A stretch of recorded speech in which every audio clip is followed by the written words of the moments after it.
निम्न समस्याओं में रैखिक समीकरणों के युग बनाइए और उनके हल विलोपन विधि से ज्ञात कीजिए।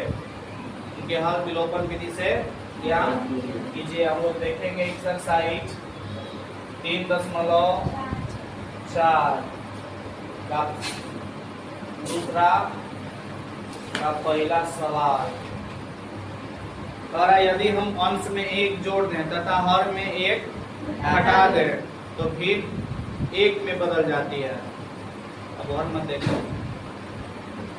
तो पहले हम लोग ऐसा अंश और हर का सवाल आता है तो हम लोग अंश और हर मानते हैं ना।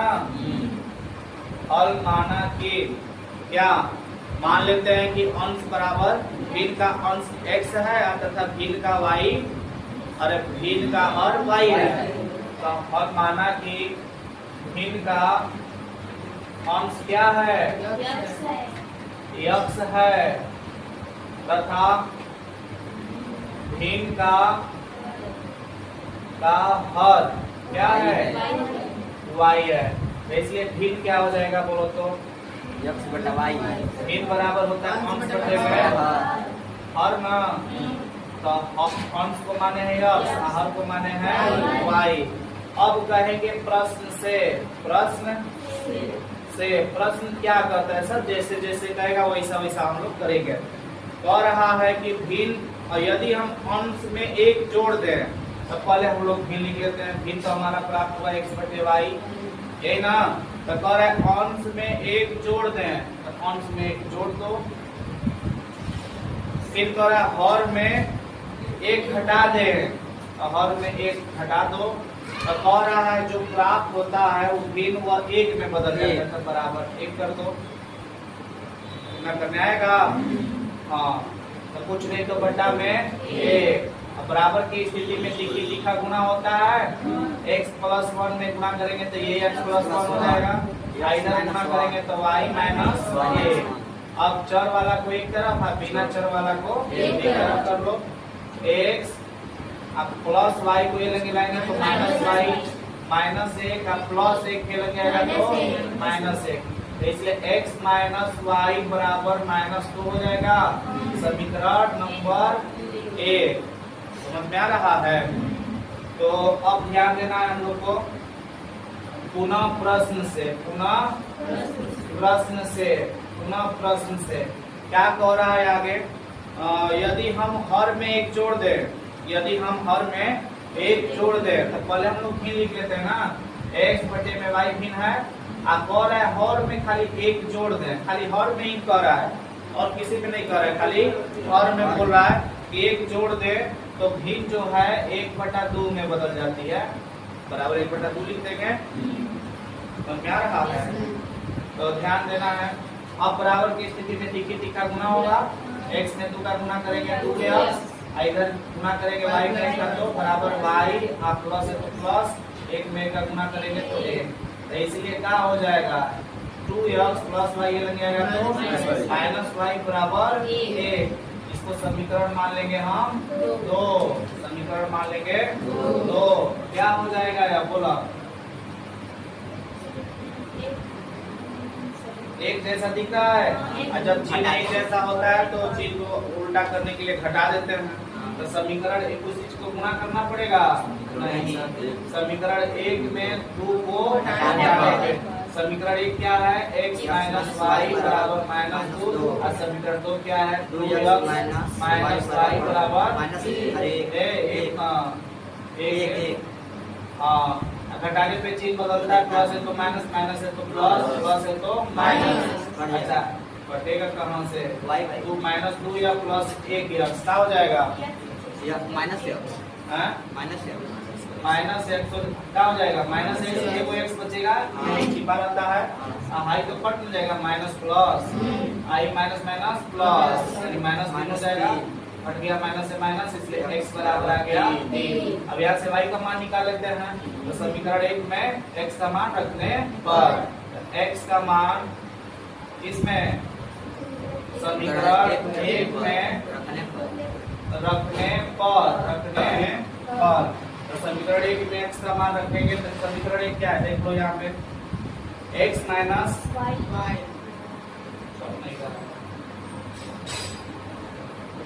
x माइनस y बराबर माइनस 2। x का मान क्या है इसमें? तो x का मान यहाँ रख देंगे 3 माइनस y माइनस 2, यानी हो जाएगा माइनस y बराबर माइनस 2 प्लस देंगे माइनस 3, इसलिए माइनस y बराबर माइनस माइनस प्लस माइनस 5 हो जाएगा, हट गया ही, इसलिए y बराबर हो गया 5। क्या पूछ रहा है? भिन्न ज्ञात कीजिए। भिन्न ज्ञात कीजिए। तो वह भिन्न ज्ञात कीजिए, तो इसलिए भिन्न बराबर का मान हुआ है? भिन्न बराबर x बटे में y का, तो x का मान आया है 3 और y का मान है 5। ठीक हो गया, समझे कि नहीं? समझे?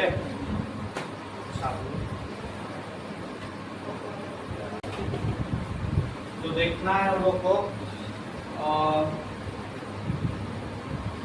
लिख लियो ना। देखो कह रहा है तीसरा, कह रहा है 2 अंकों की संख्या के अंकों का योग, योग माने जोड़, अंकों का योग 9 है। अंकों का योग क्या है? 9 है। इस संख्या का 9 गुना संख्या के अंकों को पलटने से बनी संख्या का 2 गुना है, तो वह संख्या ज्ञात कीजिए। तो पहले हम संख्या का इकाई अंक मानेंगे और फिर दहाई अंक मानेंगे। तो तीसरा का हल माना कि संख्या का इकाई अंक ना, संख्या का इकाई अंक ना, इकाई अंक क्या है? यक्ष है, तथा दहाई अंक क्या है? y है। इसलिए संख्या क्या हो जाएगी बताओ? संख्या बराबर फॉर्मूला था 10 दहाई प्लस इकाई, यही ना संख्या होगी। 2 अंकों की संख्या है, तो 10 दहाई का मान है y या इकाई का मान है यक्ष, 10 y या प्लस यक्ष, यही संख्या हो गया। प्रश्न से करा अंकों का योग, तो ये 2 अंक ना है, इकाई दहाई अंक, अंकों का योग 9 है, और ये यक्ष और y दोनों को जोड़ देंगे तो बराबर 9 होना चाहिए कि नहीं? समीकरण एक, अंकों का योग 9 है, तो अंक ये ना दोनों है। अब पुनः प्रश्न से क्या कर रहा है देखो, उसमें संख्या का 9 गुना, तो संख्या तो ये ना है, तो 10y प्लस यक्ष का 9 से गुना, संख्या का 9 गुना, फिर करें अंकों को पलटने पर, तो अंक पलट जाएगा, x y की जगह y x की जगह। तो अंकों को पलटने पर, यानी अंक कैसे पलटेगा? दहाई को इकाई पे, इकाई को दहाई पे, ऐसे ना पलटता है। तो अंकों को पलटने पर तो पलटते हैं हम, माने y को x की जगह कर देते हैं, x को y की जगह, इसे पलट दिए। पलटने पर बनी संख्या के 2 गुना है ना, बनी संख्या के 2 गुना है, मतलब 2 से गुना कर देते हैं, बराबर हो गया। तो दिक्कत है कि नहीं? ये दिक्कत है ना? समझ में आया है? बराबर है तो क्या चलेगा? 10 9 90 y प्लस 9 यक्ष हो जाएगा, बराबर 10 गुना के 20 यक्ष प्लस 2 में y का x मत समझना, यहाँ 2 y हो गया। अब क्या करेंगे? एक तरफ कर लेते हैं, नहीं इसको एक यह भेज देते हैं, तो क्या हो जाएगा? 20 यक्ष माइनस 9 यक्ष प्लस 2y है, प्लस 90y रहेगा, तो माइनस 90y हो जाएगा, बराबर कुछ नहीं तो 0 हो गया। समझे कि नहीं? तो क्या हो जाएगा? 20 x में से घटेगा तो 11 यक्ष प्लस माइनस मतलब कि घटेगा, अच्छी रहेगा बड़े वाला का, 90 बड़ा है माइनस का चिन्ह, 2 में से 90 घटेगा तो 88 y बराबर 0 हो गया। यहाँ से 11 कॉमन ना, 11 कॉमन करेंगे तो यक्ष माइनस वाई बराबर 0। प्रतिस्थापने से हल कर देगा इसको, प्रतिस्थापने से हल कर दिया जाए इसको और बढ़िया तो है आ जाएगा। और से x 0 लगे चल जाएगा, x माइनस 8y बराबर हो जाएगा 0/11। तो इसलिए क्या हो जाएगा, भागा में गुणा में कॉमन ले लो,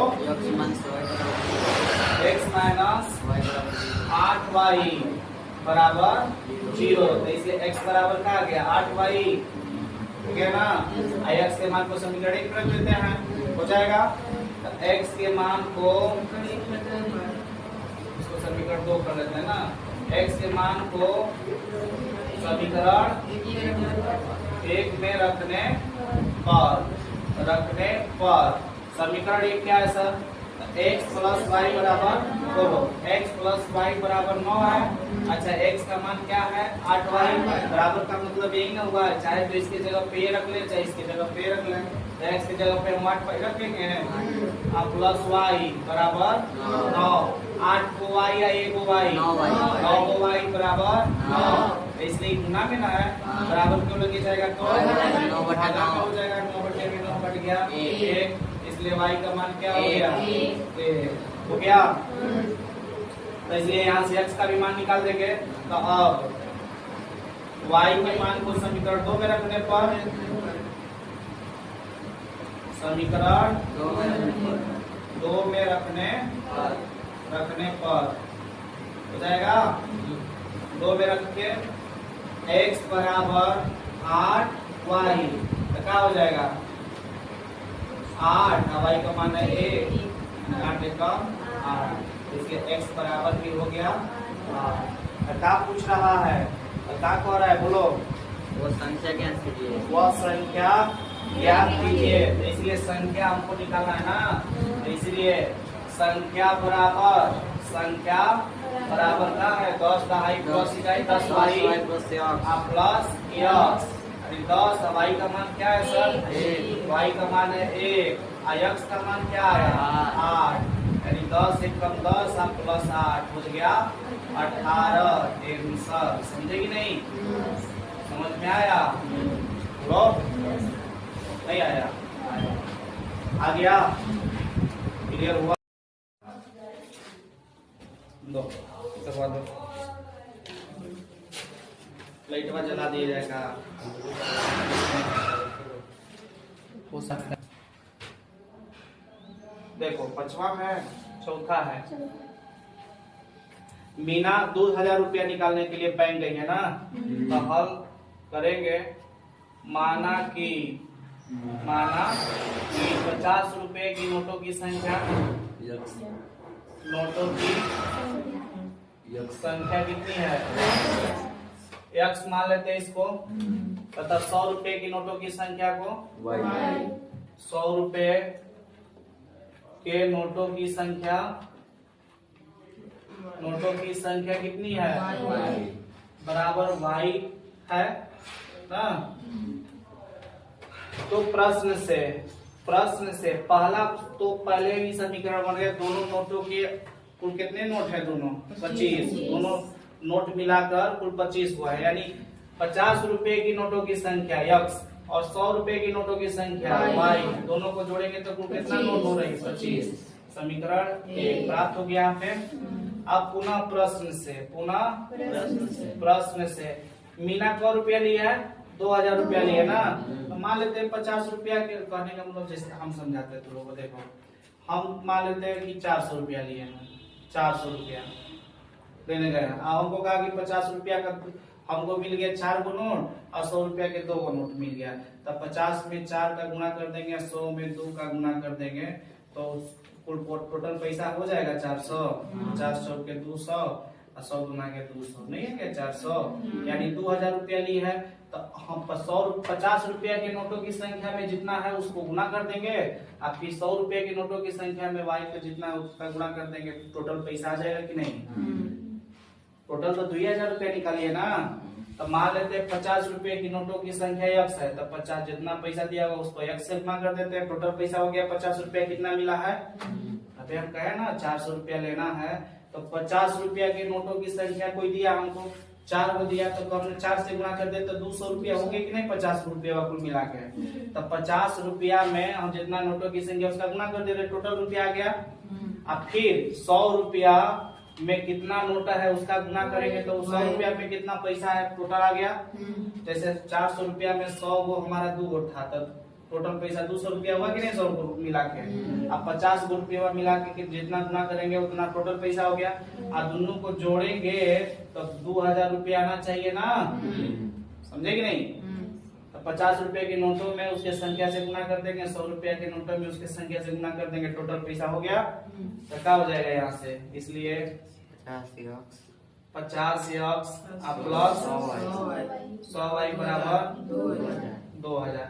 यहाँ से क्या 50 कॉमन है, 50 कॉमन है, तो 50 कॉमन का इतना कॉमन उतना से भाग, इसमें 50 से भाग देंगे तो x बचेगा, इसमें 50 से भाग देंगे तो y बचेगा बराबर 2000। गुना में लग जाएगा तो भागा में x प्लस 2y बराबर 2000 बटे में 50। 1 0 से 1 0 5 चौके 20 40 हो जाएगा। तो इसलिए का समीकरण आया दूसरा, x प्लस 2y बराबर 40, समीकरण 2। कर प्रतिस्थापन विधि से, लेकिन एग्जाम में तुम लोग के सवाल ऐसे ही पूछ देगा सीधा। तो हम लोग अगर कह देगा कि प्रतिस्थापन विधि तो वो भी जानिए रहे हो। अब विलोपन भी नहीं कहा तो हम लोग विलोपन विधि फट लगा के आंसर निकाल लेंगे। नहीं तो क्या देखो, तो x मिल रहा है, चिन्ह दोनों का सेम टू सेम है, तो घटाने पे लिख देते हैं।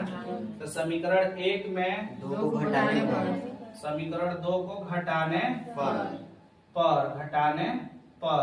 समीकरण 1 क्या है, तो x प्लस y बराबर 25 है ना। और समीकरण 2 क्या है, x प्लस 2y बराबर 40 है। घटाने पे सर चिन्ह बदलता है ना, माइनस माइनस माइनस ही कट जाएगा, कि minus 2y plus y minus y हो जाएगा, और इधर घटाएंगे तो माइनस 15। समझ में आ रहा है ना, माइनस 15 कैसे लिखे हैं, माइनस से माइनस कट गया, तो इसीलिए y बराबर क्या आ गया 15। अब y के मान को हम समीकरण 1 में रख देते हैं, y के मान को समीकरण 1 में रखने पर समीकरण 1 क्या है सर, तो x प्लस y बराबर है 25। तो यहाँ से x का मान निकालना है, प्लस y का मान 15 बराबर 25। तो इसलिए x बराबर क्या हो जाएगा 25 माइनस 15। तो इसलिए x का मान क्या आ गया 10। तो अतः अब हो गया ना x का मान y का मान, तो अतः 50 रुपए की नोटों की संख्या ना, 50 रुपए के नोटों की संख्या बराबर x और बराबर आ गया 10, तथा 100 रुपए की नोटों की संख्या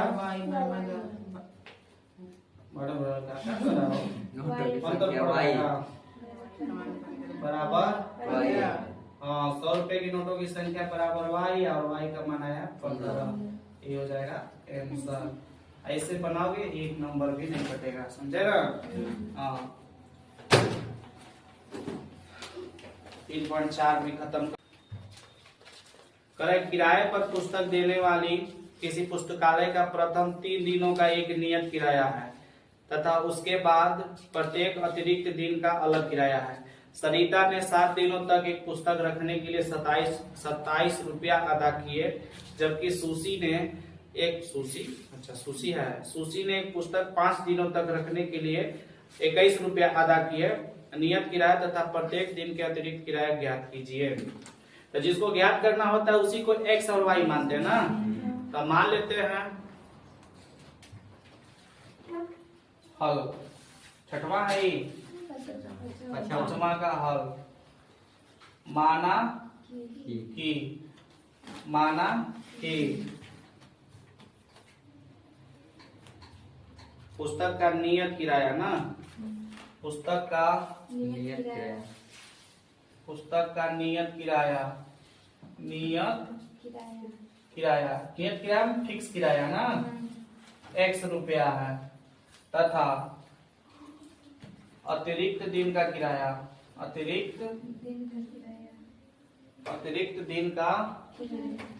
दिन का किराया कितना है? वाई रुपया। वाई रुपया है, समझे ना? तो प्रश्न से कौन है पहले, कौन पहले ले जा रही है?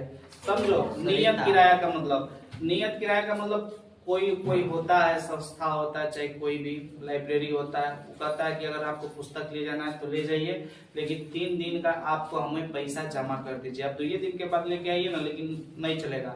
3 दिन का पैसा, जैसे डॉक्टर लोग फीस बांधे रहते हैं, वैसे ही किताब देने वाले लोग नियत किराया बांध देते हैं। 3 दिन के लिए ले जाइए। अगर इससे ज्यादा अतिरिक्त अगर आप किताब रखते हैं तो अतिरिक्त 3 दिन का अपन पैसा बांध देता है कि 5 रुपया अगर लेट किए तो 3 दिन के बाद अगर लाते हैं तो 5 रुपया आपको एक तरह से ब्लेम फीस होता है ना, नहीं कि लेट फीस होता है ना, तो वो अतिरिक्त दिनों का किराया रहेगा। तो पहले हम नियत किराया को मान लिए x रुपया है तथा अतिरिक्त दिन का किराया y रुपया है। तो प्रश्न से हम लोग देखेंगे, प्रश्न से क्या कर रही है सरिता? सरिता अच्छा, 3 दिन का नियत किराया है, 3 दिनों का। तो सरिता क्या कर रही है कि 7 दिनों तक एक पुस्तक रखने का 27 रुपया अदा करती है। सरिता क्या करती है? 7 दिनों तक वो पुस्तक को रख लेती है। तब पहले तो 3 दिन का नियत किराया दी होगी x रुपया, अब 3 दिन के बाद 4 दिन लेट की है, तो अतिरिक्त दिन का किराया y रुपया है, तो 4y ना हो जाएगा। अब 3 दिन का किराया तो x रुपया दिए दी, अब 4 दिन खाली लेट की है। समझ में आ रहा है कि नहीं? 4y का कर रहे हैं 7 दिन में, अब 3 दिन का तो पैसा जमा का क्या ही होगी, तो अब 7 दिन में तो 4 दिन का अतिरिक्त दिन रखी, तो 1 दिन का अतिरिक्त किराया y रुपया, तो 4 दिन का 4y हो जाएगा। अब 7 से मत गुना करने लगना, नहीं 7 में समझना है 3 दिन का नियत किराया है, तब नियत किराया x माने तो x रख दिए। अब बाकी कौ दिन लेट की? 3 दिन के बाद 4 दिन, तो लेट तो फीस है y रुपया, तो 4 दिन लेट की है तो 4y हो जाएगा। और दोनों को मिला के कितना दी? 27 रुपया। समीकरण हो गया 1। पुनः प्रश्न से, प्रश्न से अब क्या कर रहा है सुशी? सुशी कर रही है क्या? सुशी कह रही है 5 दिनों तक ले जाके रखती है, तो सुशी का 5 दिनों तक रख रही है, तो x पहले कर दिए 3 दिन का किराया तो जमा कर दी होगी नियत किराया x। अब क दिन लेट करके लिया?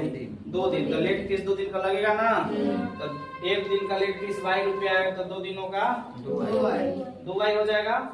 बराबर कौन रुपया दे रही है? दोनों मिला 21 रुपया। समीकरण अब इसको हल कर लेंगे, हो गया आंसर। नहीं समीकरण x मिल रहा है, दोनों का चिन्ह एक जैसा है। समीकरण 1 में समीकरण 2 को घटाने पे, नहीं समीकरण 1 में समीकरण 2 को घटाने पर समीकरण 1 क्या है सर?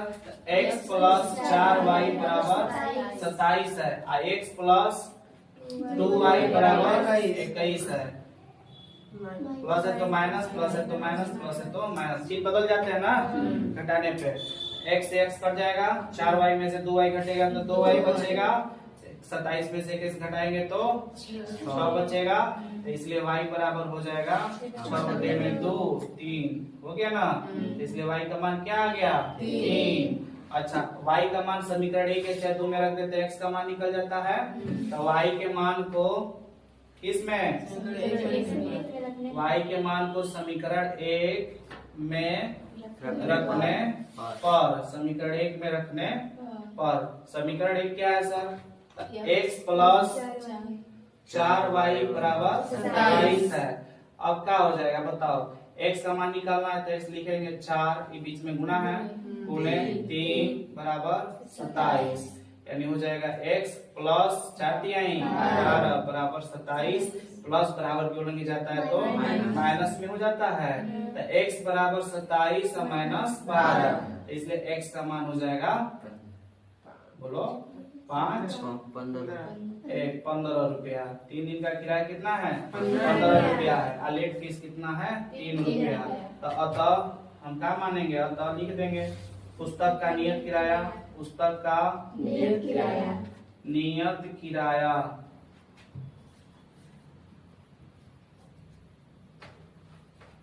बराबर क्या माने हैं x और x का मान आ गया 15 रुपया तथा अतिरिक्त दिनों का किराया अतिरिक्त